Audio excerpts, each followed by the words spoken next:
विषय कौन सा चल रहा है? समाधि। दोबारा से लिख देता हूँ मैं, ठीक है। तो समाधि के बारे में बताया था हमने, काफ़ी कुछ बताया आपको, 3-4 दिन हो चुके हैं, लगातार चल रहा है, ठीक है। ये और भी बताया था आपको।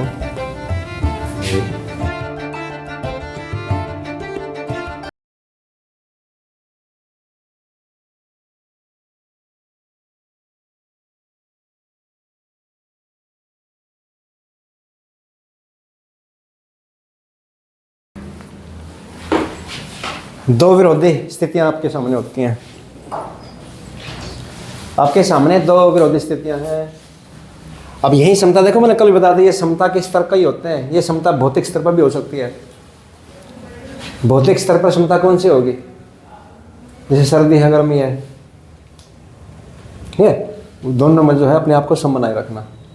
सर्दी हो तो सोचना शुरू कर देंगे, गर्मी है तो अलग अलग मतलब वहाँ प्रतिक्रिया होती है। तो उसमें थोड़ा रहना सीखो, उसमें स्थिर रहना सीखो, यानी हमारी सहन शक्ति थोड़ी सी बढ़ जाएगी और धीरे धीरे करके सहन शक्ति बहुत ज़्यादा मात्रा में बढ़ जाएगी।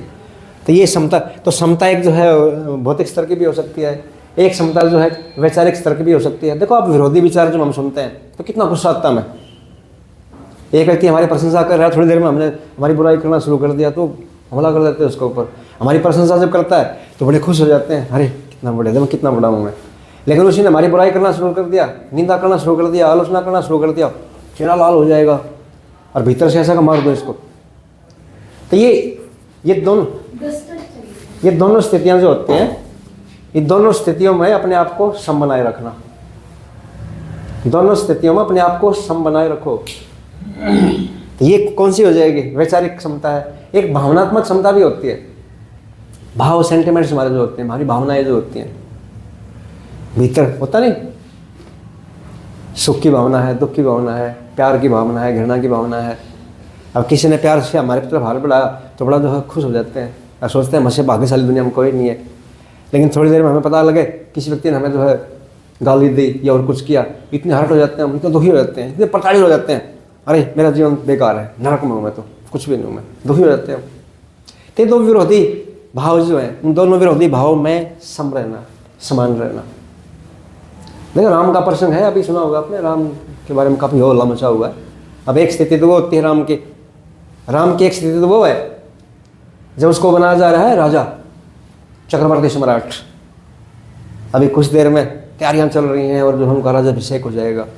लेकिन फिर वो ऊपर से फरमान आता है कि नहीं, आप तो जो 14 साल के लिए वनवास सब छोड़ो और बाहर जाओ। तो कहते हैं दोनों स्थितियां जो होती थी, एक प्रसिद्धि की है, एक बिल्कुल बाहर जाना है, एक राजसी ठाठबाट की है और एक भिखारी बनने की है। एक सारी सुख सुविधाएं मौजूद रहेंगी, नौकर चाकर, धन दौलत, ऐशो आराम सब कुछ रहेगा, और एक जंगलों में नंगे पैर घूमना है। ये दोनों स्थितियां राम के सामने आई, लेकिन राम ने अपने आप को बिल्कुल सम बनाए रखा। उसको कहते हैं उसके चेहरे के ऊपर कोई फर्क नहीं था।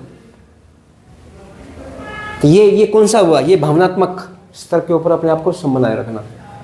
तो ये समता जो होती है ऊपर से लेकर नीचे तक जाएगी। समता की साधना यदि आप करोगे तो धीरे धीरे करके हम आगे बढ़ेंगे। और ये थोड़ा भी समाधि ऐसे समाधि लग जाएगी, समता आनी चाहिए। अब ये कहते हैं ना भाई, अब मैं यही बता रहा था पहले वाली कक्षा में, मैं यही स्पष्ट कर रहा था कि भाई आप ध्यान जो लगाते हो, ये ध्यान या समाधि या धारणा, ये फलां या ढिकां, दुनिया भर की बातें जो प्रयोग होते हैं। तो ध्यान रखो, आपका होश जो होता है, आपकी अवेयरनेस जो होती है, आपकी जागरूकता जो होती है, आपका जागना, आपका विवेक, आपकी समझ, आपके ज्ञान जिसको बोलते हैं, वो जरूरी है। उसी के लिए सारे के सारे ताम झाम किए जा रहे हैं।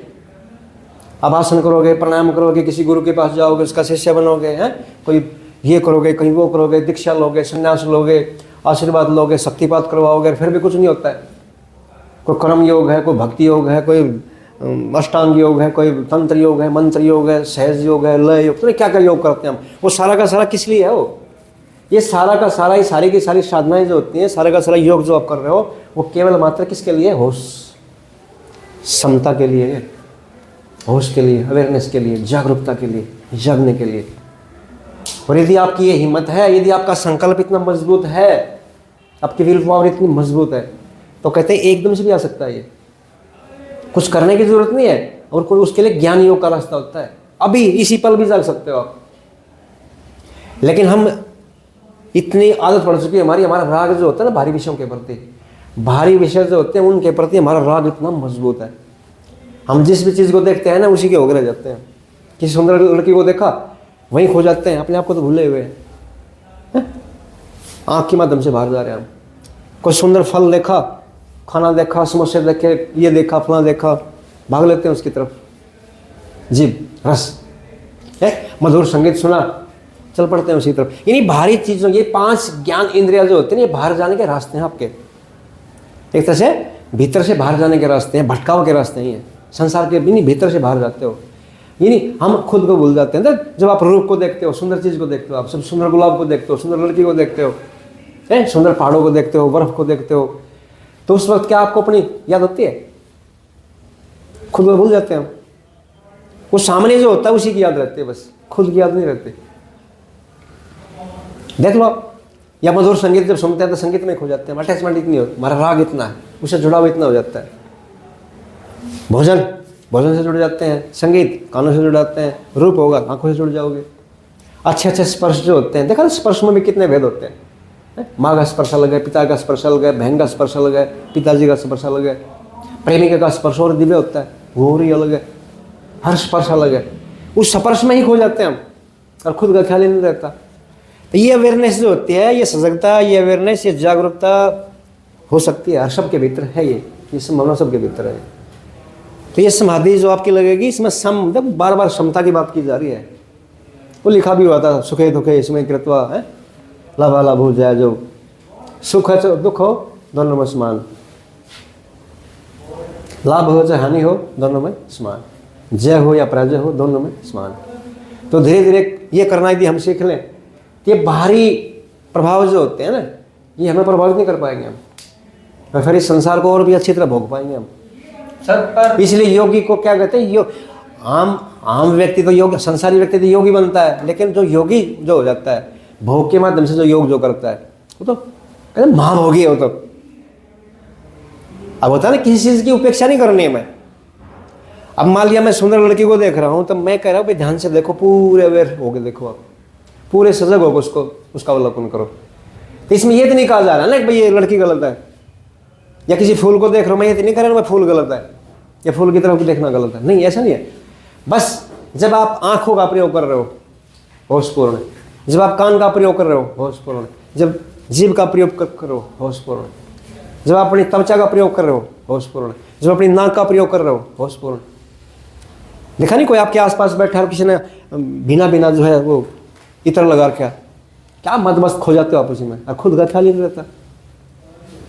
तो शुरू से लेकर आखिर तक समता के लिए ही प्रयास हो रहे सारे, जितने प्रकार के योग जो होते हैं ना, एक प्रकार का हो चाहे 108 प्रकार के हो, 114 प्रकार के योग हो, वो सारे के सारे इसी के लिए हैं, समता की सिद्धि कैसे कैसे हो जाए।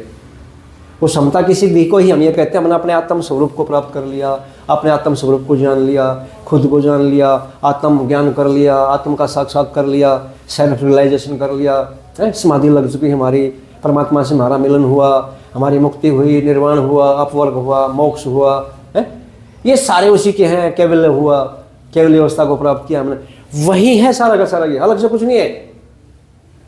अब सीधा सीधा हम इसको कर नहीं सकते, इसलिए उठपटांग हरकतें करनी पड़ती हैं हमें, सारी की सारी हरकतें कहूँगा मैं इनको। अष्टांग योग करोगे आप, यम से शुरू करोगे, यम बाहर से शुरू करोगे आप, सामाजिक अनुशासन है, व्यक्ति का अनुशासन है, फिर शरीर का अनुशासन है, फिर श्वास का, प्राण का अनुशासन है, विचार का अनुशासन है, धीरे धीरे करके वे भावनाओं का, विचारों का धीरे धीरे करके जाते हैं, आहिस्ता आहिस्ता करके स्टेप बाय स्टेप होले होले जाते हैं भीतर की तरफ। तो सारा का सारा इसी के लिए हो रहा है ये, और किसी के लिए नहीं हो रहा है ये। सम सम सम समता की सिद्धि करनी है हमें। और ध्यान रखो, किसी भी योग को यदि आप कर रहे हो, कोई योग का अभ्यास यदि आप कर रहे हो और आपको क्षमता नहीं है, जागरूकता नहीं है, अवेयरनेस नहीं है, होश नहीं है आपको, तो इसका मतलब आप योग तो कम से कम कर नहीं रहे हो और ही कुछ कर रहे हो। क्योंकि भोग का मतलब क्या होता है, भोग और योग में क्या फर्क है? भोग का मतलब क्या है, आप अपने आपको अपने आप ने खो दिया, खाना खाया तो खाने में खो दिया, रूप देखा तो रूप में खो दिया, संगीत को सुना तो संगीत आवाज़ों में खो दिया, स्पर्श में खो दिया, गंध में खो दिया, यानी आपको अपना होश नहीं है। तो आप कोई खाना खाते हो ना, खाना खाते समय होश से खाना खा के देखना, इतना मजा आएगा आपको, कई गुना ज़्यादा मजा आएगा आपको। और जब आप किसी लड़की को देखते हो या किसी सुंदर वस्तु को जब आप देखते हो, सुंदर फूल को देखते हो आप, जब भी वैलेंटाइन डे आएगा फूलों का बड़ा विपा चलेगा। जो फूल 10 रुपये का वो 100 500 रुपये फूल बिकेंगे गुलाब के। तो जब आप किसी फूल को देखते हो तो देखो पूरी तरह, इतने डूब जाओ उसमें, लेकिन अपना खुद का होश रखो कि मैं देखने वाला हूँ, मेरे द्वारा ये देखा जा रहा है, ये फूल अलग है, मैं अलग हूँ। अपने आप को इस तरह पूरी तरह मूर्छित मत हो, बेहोश मत हो, होश जागरूकता अवेयरनेस बनाए रखो, तो होगा ये। तो किसी भी कृत्य में कर सकते हो, जरूरी नहीं आप जंगल में जाओगे ऐसे आंख बंद करके रहो, किसी कुटिया में रहोगे किसी गुरु के सानिध्य में, ऐसा जरूरी नहीं है। आप यहाँ रहते हुए कर सकते हो, यहाँ बैठे हो ना, यहीं से हो सकता है। मुझे सुन रहे हो आप, होश से सुनो, होश से सुनो, बस योग घटित हो जाएगा। योग इतना कठिन नहीं है, यदि आप करना चाहो तो योग इतना कठिन है। क्या करे थे आप, कुछ पूछ रहे थे? विषय हमारा ये चल रहा है समाधि का, इसमें आए हुए हम। समाधि सम यानी सारे के सारे समाधान हो जाएंगे हमारे। वो कहते हैं एक समाधि लगने मात्र से हमारे सारे समाधान हो जाएंगे जीवन के, फिर कोई समस्या हमारी बाकी नहीं रहेगी। अब कई व्यक्ति पूछते हैं इसका मतलब मुझे धन दौलत भी मिल जाएगा समाधि लगने के बाद में, गाड़ी बंगले भी मिल जाएंगे, अच्छी लड़की भी मिल जाएगी मुझे। अरे भाई समाधान का मतलब ये नहीं है, समाधान का मतलब ये है, ये तो आपकी जो वासना जो होती है ना, ये करने से ये हो जाएगा, ये करने से ये हो जाएगा, उसके सीक्रेट, उसके रहस्य को जान लोगे आप, वो आपकी वासनाएं खत्म हो जाएंगी। क्योंकि ध्यान रखो, जिसको भी आप होश से देख लेते हो ना, एक तरह से उसको जान लेते हो। तो किसी से छुटकारा यदि आपको पाना है ना, आप किसी से छुटकारा पाना चाहते हो, तो उससे लड़ने की ज़रूरत नहीं है आपको, उससे दुश्मनी करने की ज़रूरत नहीं है, उससे कुश्ती लड़ने की ज़रूरत नहीं है। बस देख लो उसको पूरे अवेयरनेस से, पूरे होश से, छुटकारा हो जाएगा। और यदि आपने ऐसा नहीं किया, ये कुछ करते समय यदि आपने ऐसा नहीं किया, तो वही चीज़ें आपको बार बार दुखी करेंगे, बार बार वही चीज़ें करनी पड़ेंगी आपको। तो इतना आसान सा रास्ता है, लेकिन दिक्कत क्या है, करते नहीं है। करना पड़ेगा, साधना से गुजरना पड़ेगा, बगैर साधना किए बिल्कुल संभव नहीं है। लोग क्या होता है, लोग बातों से ही कहते हैं, बातों से ही कुछ मिल जाएगा। बातें करो, बातचीत करो, इन्फॉर्मेशन से, जानकारियों से, इन्हीं से जो आपका भला हो जाएगा, या आपसे जो है उपलब्धि हो जाएगी आपको। ऐसा नहीं है, आपको साधना में गुजरना पड़ेगा, उसके भीतर उतरना पड़ेगा आपको। और उसको क्या कहते हैं, तप बोलते हैं उसको, तप या तपस्या, वो करना पड़ेगा आपको। ये करने के लिए कोई तैयार नहीं है। अब ये कोई ऐसी चीज़ है नहीं कि आप दुकान पे जाओगे आप और है और जेब में हाथ डालोगे तो 100 रुपये की तपस्या दे दो, या 100 रुपये का विवेक दे दो, हमें 100 रुपये की बुद्धि दे दो, जागरण दे दो, अवेयरनेस दे दो, कहीं नहीं मिलता। वो दुकानदार भी आपकी तरफ देखे, पागल तो नहीं है क्या? तो ये चीज़ें कहीं मोल नहीं मिलती। ये चीज़ें सारी की सारी अनुभूतियाँ ये आपके भीतर हैं। तो उसी का ये अष्टांग योग की लास्ट स्टेप चल रही है, अंतिम जो चरण जो होता है, अंतिम कदम ये चल रहा है। बिल्कुल अंत में पहुँच चुके हम, समाधि। अब यम से हमने शुरू किया था, यम नियम आसन प्राणायाम प्रत्याहार धारणा ध्यान और समाधि, ये समाधि आखिर में आया हुआ है। और यहाँ तक आते आते आते आते, लेकिन समाधि भी एकदम से नहीं हो जाती, उसके फिर स्टेप बाय स्टेप समाधि के भी चरण है। जैसे 8 पहले किए हैं ना आपने, 8वां है ये, तो ऐसे ही ये भी कई हैं। एक तरह से ये भी 8 ही हो जाएंगे, जो आपके सामने लिखे हुए 8 ही हो जाएंगे। ये भी 4 भेद देखो, ये कर दिया आपने, ये 2 पहले ये किए, एक और फिर ये लिखा मैंने, इसके देखो 4 कर दिया मैंने, फिर 2 जो है इनके कर दिए, और 2 ये तो है ही हैं, तो ये भी इतने ही हो जाते हैं। तो इसमें समाधि में भी हम स्टेप बाय स्टेप जाते हैं। देखो अब ये संप्रसाद का मतलब समझ लो, क्या मतलब होता है इसका। देखो कल भी बताया था हमने। अब इसमें सम शब्द भी है और ज्ञान भी है इसमें, नहीं है क्या? सब में सम है, देखो किसी में देख लो सम आएगा सब में, और ज्ञान भी है। संप्रसाद का मतलब क्या होता है? ज्ञान यानी समता का ज्ञान। आप सम हो, इसका ज्ञान होना चाहिए आपको। सुख में चाहे दुख में हो, गर्मी चाहे सर्दी है, जय और पराजय है, कोई भी विरोधाभास जो होते हैं, विपरीतताएं जो होती हैं, द्वंद्व जो होते हैं, इसमें सम रहो, बस सम रहो। तो यहाँ तक आते आते ये चीज़ें हो जानी चाहिए आपकी। अपने यम है, नियम है, आसन है, प्राणायाम है, प्रत्याहार, धारणा, ध्यान, समाधि, यहाँ तक आते आते ये हो जाना पड़ेगा आपका, हो जाना चाहिए। यदि नहीं हुआ है और ऊपर नीचे वैसे ही कर रहे हो तो उसका देखो कोई फ़ायदा नहीं है। वो हो सकता है आपके शरीर के लिए अच्छा रहेगा, आपका शरीर जो है ठीक हो जाएगा, निरोग हो जाओगे आप, आपका शरीर मजबूत हो जाएगा, आप ताकतवर बन जाओगे, हैं? लेकिन इससे कुछ ज़्यादा कुछ मिलेगा नहीं आपको, ये शरीर तक ही सीमित रहेगा। और जिसको मानसिक शांति आप कहते हो, तृप्ति या संतुष्टि कहते हो, वो आपको उपलब्ध नहीं होगी। वो तो भीतर का मामला चला का चला है। तो सम देखो, कहीं ना कहीं समता की बात की जा रही है, कहीं ना कहीं समता की बात की जा रही है। और एक बात और भी इसमें देखो, इसमें भी ये भी सम है, असम असम तो है, असंपर्क, यानी ये इस संदर्भ में है, यहाँ क्या है, यानी किसी न किसी चीज का सहारा ले रहे हो आप। यहाँ क्या होता है, सम और एक शब्द आया सम, एक शब्द आया ज्ञान। यानी जब आप ये समाधि लगा रहे हो, ये समाधि का जब आप अभ्यास कर रहे हो, तो आपको ज्ञान है। ज्ञान किस चीज का, आपके सामने कोई इनको ऑब्जेक्ट है, जिसको मैंने कहा ना एकाग्रता, कंसंट्रेशन जो होती है एक, और वो कोई भी हो सकता है, वो बताऊंगा मैं आगे इसमें, वो अलग अलग, नहीं आप अपने आप को किस चीज़ के ऊपर एकाग्र करते हो। अब यहाँ तक तो है, एकाग्रता भी है और होश भी है, एकाग्रता भी है, होश भी है और क्षमता भी है। लेकिन फिलहाल एकाग्रता करनी पड़ रही है आपको। एकाग्र यानी एक विषय का आपको ज्ञान हो रहा है किसी का भी। अब वो एक विषय कौन सा है, वो एक विषय है कौन, जिसके ऊपर आप अपने आप को एकाग्र कर रहे हो, कंसंट्रेट कर रहे हो। वो कोई भी हो सकता है, वो बाहर से भीतर की तरफ आएगा। बाहर यदि होगा तो स्थूल होगा, और जो जो अंदर जाते जाओगे ना, यहाँ तक जाते जाते बिल्कुल सूक्ष्म हो जाएगा। देखो लिखा हुआ ये पहले किसका है, देखो ये रहा वितर्क, यानी पहले जब आप कर रहे हो तो वितर्क की तरफ ध्यान आपका, जिस विषय के ऊपर आपने लगा है वहां पर वितर्क उठ रहे हैं, विचार उठ रहे हैं, आनंद मात्र है, आनंद के ऊपर अपने आप को एकाग्र किया आपने। अस्मिता जो आपका होना है उसके ऊपर आपने एकाग्र किया, यानी अस्मिता का ज्ञान है आपको, अपने होने का ज्ञान है। यहाँ पर आनंद जो मिल रहा है उसका ज्ञान है आपको। यहाँ पर विचार हो रहा है आपका, चल रहा है विचार, लेकिन एक ही है, कोई नहीं है, लेकिन विचार है किसका वो देखना पड़ेगा। यहाँ पर वितर्क, अब तर्क देख कल बताया था मैंने, तर्क, वितर्क और कुतर्क। अब तर्क जो होता है, तर्क वितर्क नहीं होता। तर्क जो किसी ने दिया युक्ति उपरोक्त आप कहीं पहुँचना चाहते हो सत्य तक, उसका विपरीत जो होता है, उसका अपोजिट जो होता है, वितर्क हो जाएगा। तो यहाँ जब हम किसी एक विषय के ऊपर अपने आप को एकाग्र करते हैं, कंसंट्रेट करते हैं, और किसके ऊपर करोगे आप, ये देखना है इसमें किन किन विषय के ऊपर आप अपने आप को एकाग्र करते हो। अब वो विषय कौन कौन से हैं, संख्या में जो विषय नहीं गिनवाए आपके, संख्या में जो 25 विषय जो आपको गिनवाए गए, कौन कौन से गिनवाए ध्यान आपका। पुरुष, पुरुष है, ऊपर से शुरू कर देते हैं हम। पुरुष है, प्रकृति है, उसके बाद में महत या बुद्धि या चित्त जिसको बोलते हैं, तो धीरे धीरे करके नीचे आते हैं हम। मन आएगा, तन्मात्राएं आएंगी, पंच ज्ञानेंद्रियां, पंच तन्मात्राएं, पंच महाभूत, यानी पंच महाभूत सबसे स्थूल है। तो इसका मतलब क्या है, यहाँ जब हम अपने आप को एकाग्र कर रहे हैं तो किसके ऊपर एकाग्र करेंगे हम, पंच महाभूतों के ऊपर करो, क्योंकि पंच महाभूत सबसे बाहर है। पंच महाभूतों से में एक कोई भी पकड़ लो आप, जल, वो किसी को भी पकड़ सकते हो, उनका एक इकट्ठा रूप भी हो सकता है। पंच महाभूतों का एक रूप, क्योंकि एक एक भूत को आप अलग से देख नहीं पाओगे। अब जब आप पृथ्वी को देखते हो तो पृथ्वी थोड़ी होती है, उसमें और भी होते हैं। जब आप जल को देखते हो तो जल जल नहीं होता है, उसमें और भी होते हैं।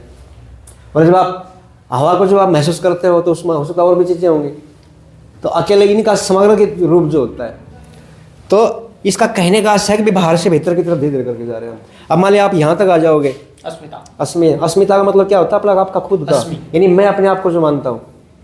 अब ध्यान करते करते करते करते जब आप भीतर जाते हो ना, तो विचार आपके लगभग समाप्त प्राय हो जाते हैं, लगभग समाप्त तो नहीं लेकिन लगभग समाप्त हो जाते हैं। और आपको ज्ञान की भान किसका होता है, अपने खुद के होने का है। कोई विचार की धारा लगभग उठ नहीं रही है, कई देर तक ऐसा रहता है। तो उस समय जो अनुभूति जो आपको होती है, यानी आपको अपने होने का ज्ञान है। और ये होने का जो ज्ञान होता है, यहाँ तक जो आप आए हो, ये होने का ज्ञान किसका, बिल्कुल अंत में पहुँच चुके हो।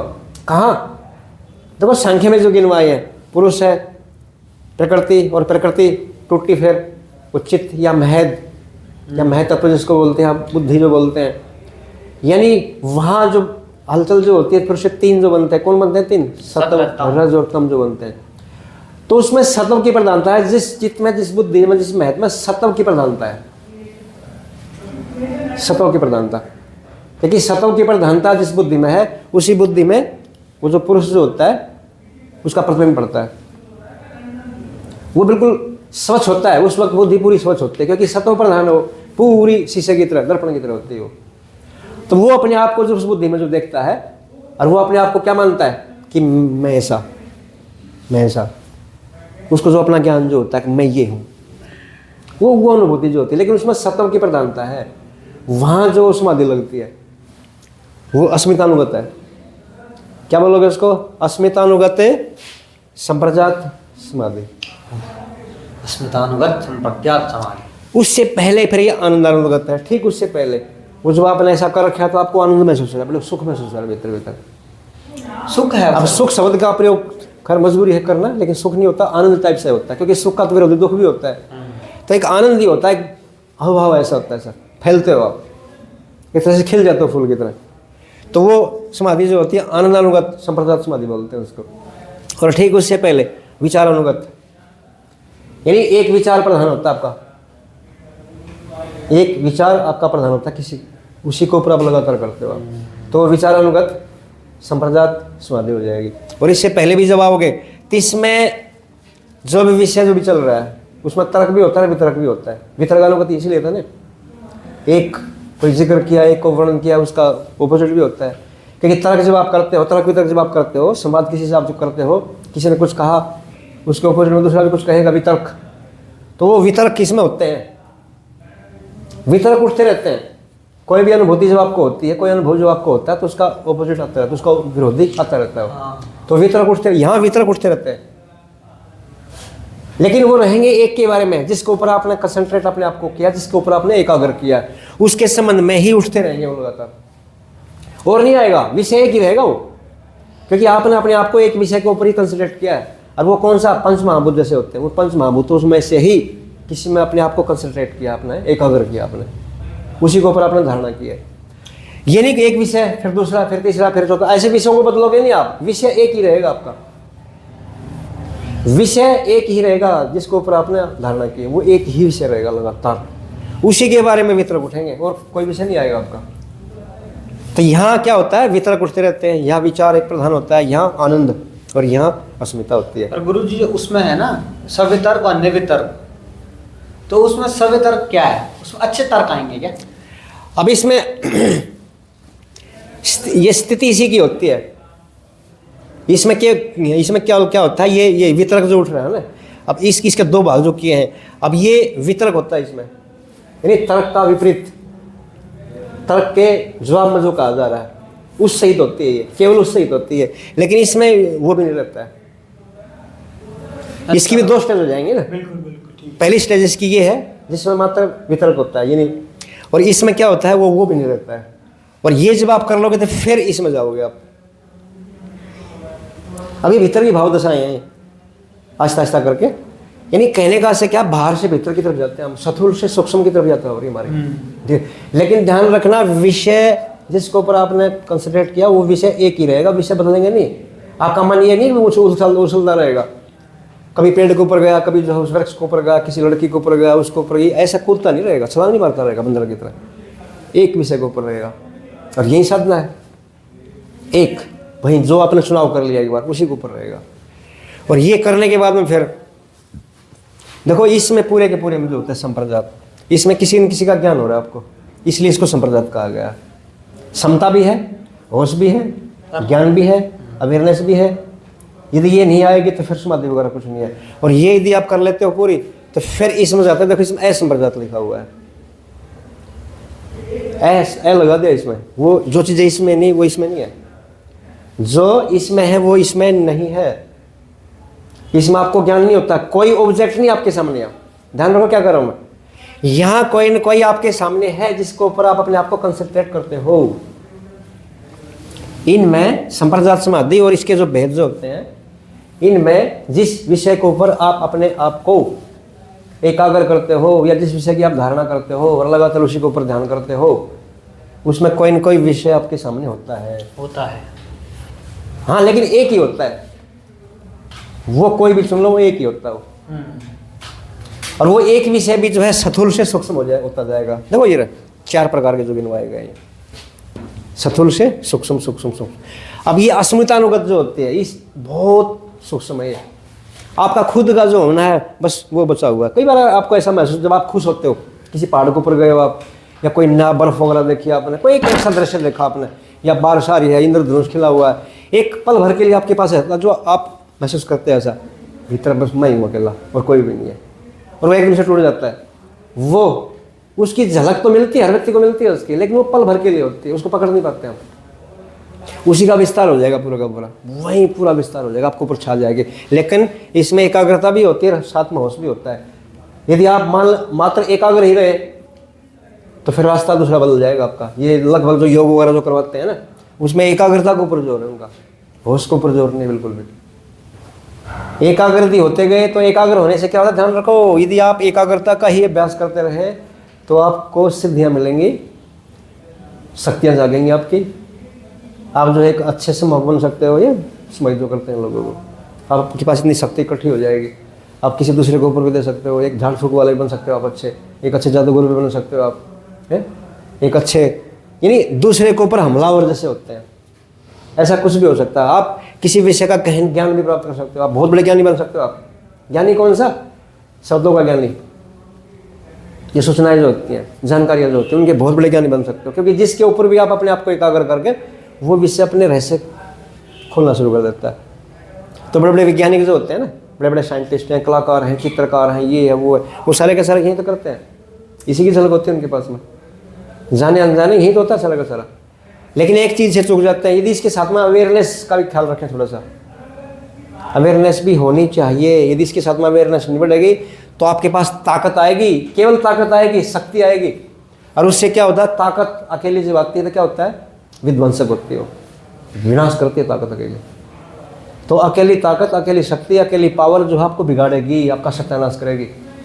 उसके साथ में अवेयरनेस का होना जरूरी है, जागरूकता का, होश का होना अत्यंत जरूरी है, तभी सर्जन होगा, तभी क्रिएशन होगा।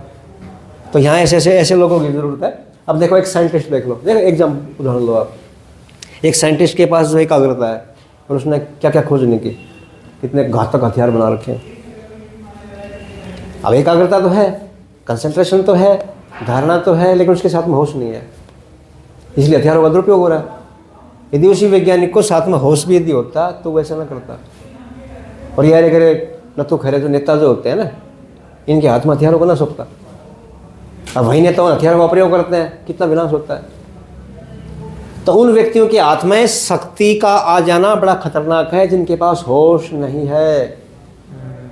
और दुनिया में देख लो आप, लगभग आज शक्ति उन्हीं के हाथ में है जिनके पास होश नहीं है, अवेयरनेस नहीं है, जागरूकता नहीं है। तो ये बड़े ध्यान में रखने की बात है। शक्ति कुछ ऐसा बन जाए कि भाई शक्ति उसी को मिलेगी जिसके पास होश है, बाकी को नहीं मिलेगा। तो मज़ा आ जाए फिर तो, यहाँ फिर सब सुखी हो जाएंगे, सब संतुष्ट तृप्त हो जाएंगे, सब मज़ा आ जाए पूरा का पूरा। पता कैसे चलेगा किसका? तो ये हुआ, यानी कोई न कोई विषय आपके सामने है, उसके ऊपर आप कंसंट्रेट कर रहे हो, एकाग्र हो, आप धारणा कर रहे हो। ये जो होता है असंप्रजात लगा है इसमें क्या होता है, आपके सामने कुछ भी नहीं है, सारा का सारा जा चुका है पीछे, आपने पीछे छोड़ दिया सारा, इतने आगे निकल चुके हो आप, इतनी सूक्ष्मता में प्रवेश आप कर चुके हो, अपने खुद के काफ़ी नज़दीक हो आप, तो असंप्रजात होती है। अब देखो, एक तो ये भाव पर जो भाव का मतलब या संसार से है, या तो अटैचमेंट को हो, या राग को हो, या जुड़ाव को हो, या संसार को हो, वो ये, या बेहोशी को हो। तो ये समाधि, इस समाधि के लिए हमारे ऋषियों ने, हमारे योगियों ने मना किया है कि भी ये लगनी बेकार है। ध्यान रखो, कुछ योगी ऐसे होते हैं ना, यहाँ तक जाके भी भटक जाते हैं, योग भ्रष्ट जिनको कहते हैं। होश जिनका नहीं है, होश को जो खो देते हैं, वो क्या होते हैं, बेहोशी में चले जाते हैं, मूर्छा में चले जाते हैं। और फिर ये किसके लिए कहा है, यानी प्रकृति में लीन हो जाते हो, प्रकृति लीन कहा उनको। प्रकृति या प्रकृति के जो पदार्थ जो होते हैं उनमें अपने आप को खो देते हैं। तो कहते हैं ऐसे व्यक्ति भटके हुए या योग भ्रष्ट कहे जाएंगे। इस समाधि से मना किया योगियों ने कि इसमें नहीं जाना, आपको असंभव क्या बचना है इससे। ये असंप्रजात का यो भाव पड़ता है असंप्रजात समाधि। उसमें क्या खतरा है? इसमें बचने का है कि इसमें जो आपको जो उपलब्धि जो करनी थी वो तो नहीं हो पाएगी आपको, जिसके लिए आप लगे हुए थे, खुद को जानने के लिए लगे हुए थे आप। हमें खुद को जानना था, अपने आत्मा को साक्षात करना था, अपनी आत्म स्वरूप को प्राप्त करना था, उसकी अनुभूति करनी थी। उससे चूक जाओगे आप, क्योंकि होश जरूरी है ना। होश होगा तो जानोगे आप, और नहीं तो फिर आप प्रकृति लीन हो जाओगे। प्रकृति लीन योगी कहा है इनको, जो प्रकृति को अपने आप को खो देते हैं। आनंद तो इनको भी होगा ना। अब आनंद कहाँ से, जब आप बेहोश जी हुए तो आनंद क्या खाक होगा फिर। अब यहाँ आते आते आपने सारा का सारा कबाड़ कर दिया, पूरा का पूरा। और जो आपने यहाँ अर्जित किया था वो सारी तपस्या को खराब कर दिया। तो यहाँ तक जो व्यक्ति पहुँचते हैं और अवेयरनेस को बिल्कुल खो देते हैं, तो अपने आप को प्रकृति का मतलब समझते हैं ना। प्रकृति क्या होती है, जड़ता जो होती है, बेहोशी जो होती है, तम जो होता है, उसमें छोड़ देते हैं अपने आप को। तो उनकी फिर क्या होगा, वो व्यक्ति ताकत उनके पास आ जाएगी, ताकत तो आ जाएगी। वो ब्लैक मैजिक करेंगे और कुछ करेंगे, इस तरह की चीज़ें करेंगे वो। तो कुछ ऐसा ही होता है, जैसे कई बार जैसे मैं योग का अभ्यास करवाता हूँ, उसमें वो होता है आपका वो योग निद्रा जिसको आप बोलते हो, ऐसा ही कुछ होता है, लेकिन उसमें होश नहीं होता है। उसमें होश नहीं होता, तो ये व्यक्ति जो है किसी काम का नहीं है। तो इसके नुकसान ज़्यादा है, कुछ खुद उस व्यक्ति को भी नुकसान है और जहाँ वो रहता है उनको भी नुकसान है। तो इससे बचने की कही गई कि इससे बचो भाई। ये एक तरह से बाधा है, एक तरह की घाटी ही है। इस घाटी को आपको पार करना है, लेकिन इस घाटी में रुकना नहीं है आपको। इस घाटी में आपको रुकना नहीं है। प्यास लग गई तो इस घाटी में इतना आपको संयम हो जाएगा, आप निकल सकते हो आराम से, कोई दिक्कत नहीं। यदि आपका थोड़ा सा भी अवेयरनेस है, यदि आपका थोड़ा सा संकल्प मजबूत है, आपकी विल पावर थोड़ी सी ठीक है, तो आप इसको आराम से पार कर लोगे। इस घाटी से पार वो भूख हो या प्यास हो, तो आराम से सहन कर लोगे आप उसको, कोई दिक्कत नहीं। उसमें जाएंगे। तो फिर आपको जाना है इसमें उपाय पड़ता है। मतलब उपाय यानी क्या, कौन सा उपाय? क्योंकि यहाँ तक आते आते वो कहते हैं आपका सारा विचार वगैरह, भावनाएं वगैरह सबके ऊपर आपने काबू कर लिया, आपके सब शांत हो चुके हैं, पूरी तरह शांत हो चुके हो आप। एक चीज है, पूरी तरह आप शांत हो चुके हो, पूरी तरह से आप शांत हो चुके हो, अपने आत्म स्वरूप के बिल्कुल उसमें स्थित हो चुके हो आप। लेकिन फिर भी एक चीज बची हुई है, वो मैं भी खत्म है, वो मैं भी जा चुके आपका। अच्छा, उससे भी आप आगे पार जा चुके, आपका होना जो होता है ना, अब वो भी आपके पास नहीं है फिलहाल। अब लेकिन एक और बचा हुआ, वो कौन सा? पूर्व जन्मों का बचा हुआ है ना। पूर्व जन्मों में जो हमने कर्म किए हैं वो तो अभी नहीं जले हैं ना, वो और एक उनके संस्कार जो होते हैं, तो प्रारब्ध इनका भोग अभी चल रहा है, जिन कर्मों का भोग अभी चल रहा है, अभी पूरा भोग हुआ नहीं है। तो वो बही खाता पूरा करना पड़ेगा, जो कर्ज जो लिया हुआ है वो पूरा क्लियर करना पड़ेगा आपको। एक तो वो, और एक पूर्व जन्मों के हमारे संस्कार जो होते हैं। भाई जो कर्म हमने किए उसके संस्कार तो हमारे चित्त में है ना, तो चित्त अभी गया नहीं है, चित्त से हमारा छुटकारा नहीं हुआ है। तो संख्या में पढ़ोगे आप, पुरुष और प्रकृति अभी जुड़ाव है, थोड़ा सा आखिरी जुड़ाव है वहाँ। और आखिरी जुड़ाव कौन सा है? वो संस्कार हमें भी बंधे हुए हैं, पूर्व जन्म के संस्कार, और संस्कार से ही फिर अगले जन्म होते हैं। कभी वो श्रृंखला दोबारा ना हो जाए शुरू, वापस भी आ सकते हैं हम इससे। वो एक बात अभी हमें पार करनी पड़ेगी। वो संस्कार है, वो संस्कार ही नहीं, बीज एक तरह से। मान लीजिए जब तक बीज है तब तक पेड़ बनने की संभावना है कि नहीं है? बताओ आप। बिल्कुल है। तो उस बीज को भी आपको जला देना है, बीज को भी समाप्त कर देना। वो बीज यदि समाप्त हुआ तो फिर पेड़ दोबारा बनेगा नहीं। ये स्थिति जब होगी तो उपाप्रत्यय समाधि बोलते हैं। उपाप्रत्यय असंप्रजात समाधि। फिर वो कहते हैं चित्त कहाँ चला जाएगा? जो आपका था, जो आपकी जिस चित्त के साथ में आपका जुड़ाव था। क्योंकि चित्त से जो कुछ भी बनता है, ध्यान रखो, चित्त से जो कुछ भी बनता था वो तो सारा यहाँ आ चुका है, उसको तो जान लो, उससे तो आगे निकल चुके हो आप। अब तो फिलहाल चित्त से आपका आखिरी जुड़ाव है। आखिरी जुड़ाव कौन सा? संस्कार बचे हुए, कुछ संस्कारों के बीज बचे हुए हैं, वो आखिरी है। उससे भी यदि आपको छुटकारा पा लिया आपने, उनको भी जला दिया आपने, भस्मीभूत कर दिया आपने, तो कहते हैं फिर आपकी समाधि लग जाती है। उसके बाद में क्या होता है? आप इस शरीर में रहोगे, इस संसार में भी रहोगे। इसका मतलब समाधि लगता है ये नहीं कि आप मर जाओगे या आप इस संसार से पार चले जाओगे, ऐसा नहीं है। रहोगे तो अभी कि शरीर तो बचा हुआ आपका। तो उसमें फिर दो प्रकार के बताते हैं, ये मुक्ति बोलते हैं। वो व्यक्ति मुक्त हो चुका है, उसका मोक्ष हो चुका है, उसको कैवल्य की उपलब्धि हो चुकी है। केवली अवस्था जो होती है उसकी अनुभूति उसको हो चुकी है, उसका अपवर्ग हो चुका है, उसका मोक्ष हो चुका है, लेकिन अभी शरीर बचा हुआ है। जैसे आप साइकिल चलाते हो और आपने पेडल मारना छोड़ दिया, क्या पेडल मारना छोड़ते ही साइकिल रुक जाएगी? ना, जब तक वो ऊर्जा आपने लगाई हुई है ना, तब तक वो साइकिल चलेगी। और जब वो ऊर्जा खत्म हो जाएगी साइकिल रुक जाएगी। तो वो संस्कार खत्म होते ही आप मुक्त हो चुके हो, लेकिन ये शरीर तो बचा हुआ ना अभी। तो जब तक आपका देहपात नहीं होता, जब तक आपका देह त्याग नहीं होती है, तब तक आप उस शरीर में रहोगे। तो उसको फिर क्या बोलते हैं? जीवन मुक्ति, विधेय मुक्ति। विधेय मुक्ति आएगी उसके बाद में, पहले होता है जीवन मुक्ति। जीवन मुक्ति यानी जीवन में रहते हुए, शरीर में रहते हुए ही आपको मुक्ति मिल चुकी है, मुक्ति की अनुभूति आपको हो चुकी है। और जो फिर आगे वाली को क्या कहोगे? विधेय मुक्ति, यानी अपने देह को भी छोड़ दिया, देह का भी त्याग आपने कर दिया। देखो देह त्याग शब्द कितना अच्छा है। मरना जो होता है वो अलग है, देह त्याग करना अलग होता है। अब मरते तो सभी हैं, सिर्फ देह त्याग है। मरते तो सभी हैं। मरने शब्द का प्रयोग तो किसी के लिए भी कर सकते हो आप, क्योंकि मरने से पहले बेहोश हो जाते हो आपको, तो मरने का आपको पता ही नहीं है। लेकिन देह त्याग कर दिया, उस व्यक्ति ने देह त्याग कर दिया, यानी शरीर को जब छोड़ना तो पूरे होश में था वो। गुरु देहांत का मतलब। और ये जो है सबसे बड़ी क्रांति है, इससे बड़ी क्रांति दुनिया में कोई नहीं है। ये सबसे बड़ी क्रांति है जगत की, कि आप जब शरीर छोड़ो तो आपको ये पता हो कि मैं अपना शरीर छोड़ रहा हूँ, मैं अपने देह का त्याग कर रहा हूँ। जिनकी समाधि लग जाती है उनको ऐसा होता है, बाकियों को ऐसा नहीं होता है। तो ये है पूरा का पूरा समाधि के बारे में मोटा मोटा। एक दिन और लगाएंगे इसी के ऊपर। अब क्या करें साहब? देहांत। देखो यहाँ मूल रूप से यदि देखोगे, सांख्य के दृष्टिकोण से भी देखोगे तो एक देह का कोई अंत नहीं होता है। सिर्फ क्या होता है, वो चीज़ प्रकट हो जाती है, छिप जाती है, ट्रांसफॉर्म हो जाता है। हाँ, अभिव्यक्त कोई चीज़ अभिव्यक्त हुई और किसी ने अपने, यानी सुप्तावस्था में चली गई, यानी सिकुड़ गई और फैल गई। लेकिन वो मूल तो उसका रहता है ना। तो कहता है समाप्त, यहाँ कुछ भी नहीं होता है, नाश किसी का भी नहीं होता। और यहाँ नाश का मतलब यही लिया जाएगा कि अभिव्यक्त हुआ, यानी नाश का मतलब क्या लिया जाएगा? जो अभिव्यक्त था वो अनभिव्यक्त अवस्था में चला गया। और सृजन का क्या मतलब है? सृष्टि का मतलब कि जो अनभिव्यक्त था वो अभिव्यक्त हुआ, इतना ही मतलब यहाँ। बाकी तो नाश यहाँ किसी का भी नहीं होता, ना जड़ का नाश होता, कुछ नहीं होता है। प्रकृति रहेगी ऐसी, प्रकृति का विस्तार हो जाएगा, प्रकृति अपने मूल में चली जाएगी। तो ये सिकुड़न और फैलाव, सिकुड़न और फैलाव, ये चलता रहता है ये। और कुछ मुक्ति, जो जीवन मुक्ति है, उसको सूक्ष्म शरीर तो फिर भी रहता है। कहते हैं देह त्याग के बाद सूक्ष्म शरीर कहीं चला जाता है। नहीं, वो तो उनका रहेगा ना, जब आपकी वासनाएं वगैरह ये चीज़ें रहेंगी तो रहेगा ना। आपकी वासना तो कोई रही नहीं।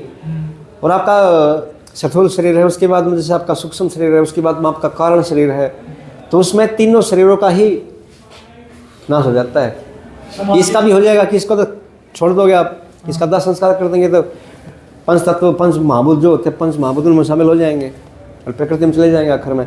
आपका जो दूसरा शरीर जो होता है, सूक्ष्म शरीर जिसको बोलते हैं, वो किसका बना हुआ है? वो भी तो पंचभूतों इन्हीं का ही तो है। प्रकृति निर्मित है वो भी, लेकिन वो सूक्ष्म है, उसमें वो सूक्ष्म शरीर है, लेकिन बना तो प्रकृति चाहिए वो भी, तो वो भी समाप्त हो जाएगा आपका। और आपका कारण शरीर जो होता है वो भी तो प्रकृति का ही बना हुआ है। कारण शरीर को चेतना का बना हुआ नहीं है। तो ये तीनों शरीर जो होते हैं ना हमारे, एक शरीर तो ये दिखाई देता है हमें, एक इससे भीतर सूक्ष्म, एक उससे भी जो मुख्य जो होता है कारण शरीर जिसको बोलते हो, ये सारे प्रकृति निर्मित ही हैं। तो इन सब से छुटकारा हो जाएगा। और जब तक कोई न कोई शरीर आपका बचा हुआ, मतलब ये शरीर आपका बचा हुआ है, तो इसका मतलब इस संसार में हो आप। और जब तक आपका सूक्ष्म शरीर बचा हुआ है, तो इसका मतलब सूक्ष्म रूप में हो, आपका जन्म होगा आगे। लेकिन जब आपने इसको भी, इससे पार चले गए आप, और सूक्ष्म से पार चले गए, और जो है जो कारण शरीर जो होता है उससे पार चले गए आप, तो फिर इसमें दोबारा आने की जरूरत नहीं पड़ती। हाँ, यदि आप किसी एक वासना से आपने अपने आप को बांध लिया, किसी भी एक वासना से अपने आप को रोक लिया, कभी तो मुझे नहीं जाना है, अभी तो मुझे यहीं रहना है, तो फिर आप वापस भी आ सकते हैं, वो आपके हाथ में होता है। लेकिन एक वासना से आपको बांधना पड़ेगा। एक वासना से यदि आप अपने आप को बांध लोगे तो ये कारण शरीर और सूक्ष्म शरीर आपका बना रहेगा। और करुणावश एक दो जन्म और भी ले सकते हो आप, वो हमारे हाथ में होता है। लेकिन वो आपके विवेक को ऊपर निर्भर है, कुछ चाहे या ना चाहे। योग है, योग समाधि में वहां तक ले जाता है, फिर वेदांत उसकी आगे की यात्रा है। वेदांत, अब वेदांत का मतलब क्या? ज्ञान करता है, ज्ञान मार्ग तो है वेदांत सारा का सारा। वेदांत क्या करता है कि भाई आपको ये ताम झाम करने की जरूरत नहीं है, मात्र आपको समझ आ जाए, बस आपको विवेक आ जाए, होश, जागरण, अवेयरनेस, इसी की तो बात कर रहा हूँ। ज्ञान और किसको बोलते हैं? ज्ञान, इसी को तो बोलते हैं, जानना। लेकिन सीधे सीधे हो कैसे? अब इसलिए फिर जैसे आपने इससे पहले आपने पढ़ा हुआ है, जैसे अष्टांग योग, जो महर्षि पतंजलि का योग सूत्र जो है, उसमें 4 अध्याय जो दिए गए हैं, 4 पाद बोलते हैं उसको। समाधि पाद वो किसके लिए? वो उनके लिए जिन्होंने पूर्व जन्म में एक साथ नहीं कर रखी हैं, और वो लगभग ज्ञान मार्ग में बहुत जल्दी जाएंगे आगे, क्योंकि उनको ज़्यादा कुछ करने की जरूरत नहीं है। साधन तो वो ज्ञान मार्ग ही बन सकते हैं, वो एकदम से होश कर सकते हैं। उनको लेना किसी प्रवचन की जरूरत, ज़्यादा कुछ जरूरत नहीं है। लंबे चौड़े प्रवचन सुनो, या कोई अष्टांग योग करो, या लय योग करो, भक्ति योग करो, या ऐसा कुछ भी योग करो। वो सीधे सीधे गुरु के बताने मात्र से, श्रवण मनन निधिध्यासन आता है वेदांत में। गुरु ने उपदेश दिया, भाई उसको सुनो, श्रवण, उसको पर मनन करो और निधिध्यासन करो, हो जाएगा उनको, इतनी जल्दी हो जाएगा उनको, क्योंकि उन्होंने पहले जन्म में कर रखा है। और उन्हीं ऐसे उच्च कोटि के साधकों के लिए महर्षि पतंजलि के योग सूत्र में पहला अध्याय है, पहला पाद हो, समाधि पाद जो बोलते हैं। अच्छा, योग अनुशासन पहला पाद पूरा का पूरा उन्हीं के लिए है। अच्छा। और दूसरा पाद जो होता है साधन पाद, जिसको आप बोलते हो, उसमें 2 तरह के साधकों के लिए वो, एक तो साधक वो होते हैं जो मध्यम कोटि के होते हैं, बीच वाले, जिन्होंने थोड़ा बहुत कुछ किया है, थोड़ा बहुत पहले किया हुआ है, थोड़ा बहुत अभी किया होगा। तो उनके लिए कौन सा योग होता है? क्रिया योग बोलते हैं उसको, क्रिया योग, क्रिया योग। वो तप, स्वाध्याय, ईश्वर प्रणिधान। योगानंद वो वाला नहीं, वो योगानंद वाला नहीं है, लेकिन ये महर्षि पतंजलि के अनुसार समझो, योगानंद अब हुआ है। तप, स्वाध्याय, ईश्वर प्रणिधान नहीं, क्रिया योग है। तो उसमें 3 होते हैं, तप, स्वाध्याय और ईश्वर प्रणिधान। लेकिन इसको वहीं कर पाएगा जिसने पहले कुछ कर रखा है। और तीसरा जो योग होता है वो, तीसरा जो होता है वो निम्न कोटि के जो होते हैं, जिन्होंने पहले कुछ भी नहीं कर रखा, नवागंतुक होते हैं, बिगिनर होते हैं, हम जैसे लोग। कुछ नहीं, पूरा बेहोश रहते हैं सारे, और भारी संसार की चीज़ों से, भोग से इतना अटैचमेंट, इतना जुड़ाव उनका। तो उनके लिए कौन सा होता है? उनके लिए होता है अष्टांग योग। अष्टांग योग निम्न कोटि के व्यक्ति के लिए होता है, जिसमें 8, जिसमें हम हैं। लगभग जो होता है अष्टांग योग लगभग सबके लिए, यम, नियमासन, प्राणायाम, प्रत्याहार, धारण, ध्यान और समाधि। तो लास्ट वाला है कैवल्यपात। हाँ, वो कैवल्यपात तो कैवल्य के बारे में बताया उसमें। ये कुछ करने के बाद वो कैवल्य जो होता है, वो आपका आत्मस्वरूप में स्थित जो हो जाते हो, उसमें क्या उपलब्धि आपको होती है, वो उसका वर्णन किया गया उसमें। ये पूरा का पूरा मतलब ऐसे चलता है सारा। समाधि, अति समाधि। लेकिन इसमें ये टॉपिक अभी नहीं है, ये टॉपिक आगे आएगा, वो ईश्वर के बारे में और उनके बारे में। वो यहाँ का विषय नहीं है, यहाँ विषय तो सिर्फ समाधि की बात थी, वो आगे पढ़ेंगे उसमें। तो अब कोई और प्रश्न हो तो ले लो, नहीं तो फिर विराम देते हैं इसको। समाधि में है सर, समाधि में प्रश्न कहाँ? बाकी तो फिर करने का होता है, बाकी तो करने का है, ये तो बताने का है। लेकिन बताने मात्र से सिर्फ शाब्दिक जानकारी आपको हो जाएगी, विचारगत रूप से या सैद्धांतिक रूप से आप जो है जान लोगे। लेकिन उसके बाद तो करने का आपका करना पड़ेगा, आपको करोगे तो होगा, नहीं होगा।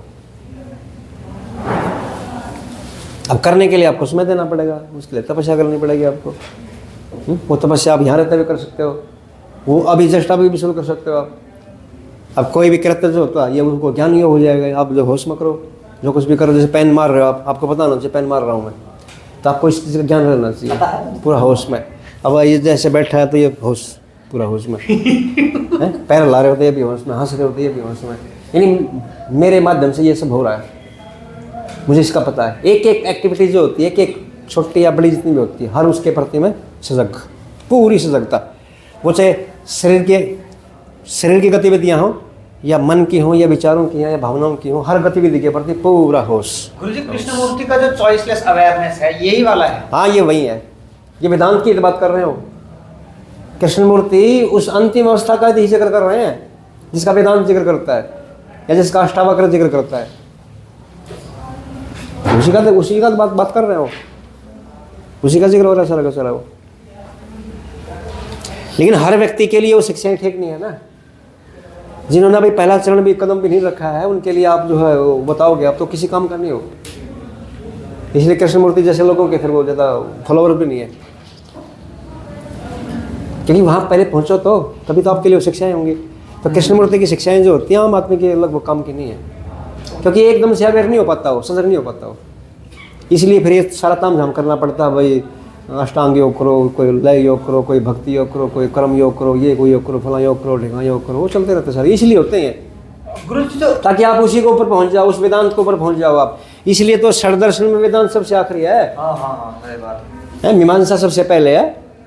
हाँ, ये कर्म भी बिगाड़ रखा है इन्होंने, पहले मीमांसा होती है, फिर वैशेषिक होता है, फिर न्याय, न्याय सांख्य योग और वेदांत या ब्रह्म सूत्र या भिक्षु सूत्र। वो वेदांत इसलिए आखिर में है। समय क्या हुआ? मेरी घड़ी में तो सर 11:20 चलो। मेरी घड़ी 10 मिनट आगे है। चलो आगे, आज इतना ही, धन्यवाद। धन्यवाद।